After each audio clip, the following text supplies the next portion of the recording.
उपचुनाव की तारीखों का ऐलान होते ही यूपी में सियासत और भयंकर गर्मा गई है। इंडिया गठबंधन की सीट बंटवारे का मुद्दा अभी साफ नहीं हो सका है। समाजवादी पार्टी और कांग्रेस पार्टी जमीनी स्तर पर दोनों अलग ही अलग जमीन मजबूत करने में जबरदस्त जुटी हुई हैं। माना जा रहा है कि अगर समाजवादी पार्टी कांग्रेस के मन मुताबिक सीटें नहीं दी तो कांग्रेस सभी सीटों पर खुलकर समाजवादी पार्टी के खिलाफ चुनाव लड़ेगी।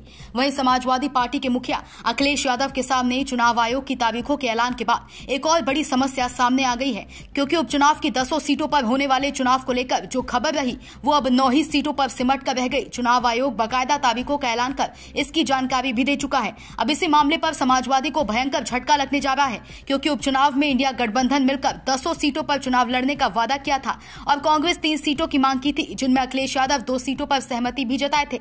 लेकिन इधर मिल्कीपुर विधानसभा सीट पर अब बड़ा रोड़ा फंस गया है। चुनाव आयोग इस सीट को रोककर बाकी 9 सीटों पर भी होने वाले चुनाव की तारीखों का ऐलान कर दिया है।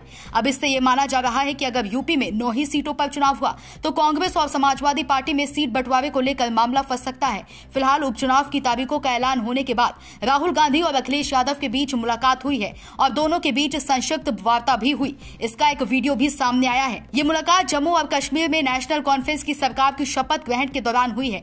ऐसे में माना जा रहा है कि दोनों में अभी ऑल इज वेल के संकेत हैं, पर जब तक दोनों पार्टी सीट बंटवारे को लेकर मामला साफ नहीं करते तब तक सियासी हवा में माहौल गर्म ही रहेगा। वहीं समाजवादी पार्टी के प्रमुख अखिलेश यादव ने जम्मू कश्मीर सरकार को लेकर कहा कि यहां सरकार बनाना महत्वपूर्ण था और अधिकार प्राप्त करना उससे भी अधिक महत्वपूर्ण है। तस्वीरें शेयर कर इंडिया अलायंस की एकता की बात कही थी। अखिलेश ने लिखा था कि एकता ही इंडिया है। बता दें कि कांग्रेस यूपी में सपा से 3 सीटों की डिमांड कर रही है। हालांकि सपा ने मिल्कीपुर समेत कुल 6 सीटों पर प्रत्याशियों का ऐलान कर दिया है।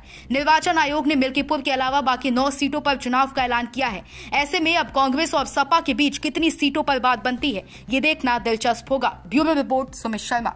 सब्सक्राइब करें साम टीवी, क्योंकि हम आ गए हैं अब आपके बीच। दिखाएंगे सत्ता के वादों और अपराधियों के एक एक कारनामे की हकीकत। और हाँ, अगर आपके पास भी हो कोई ऐसी खबर तो कमेंट करके हमें बताएं, क्योंकि बिना डर और दबाव के हम दिखाते हैं हर एक खबर डंके की चोट पर।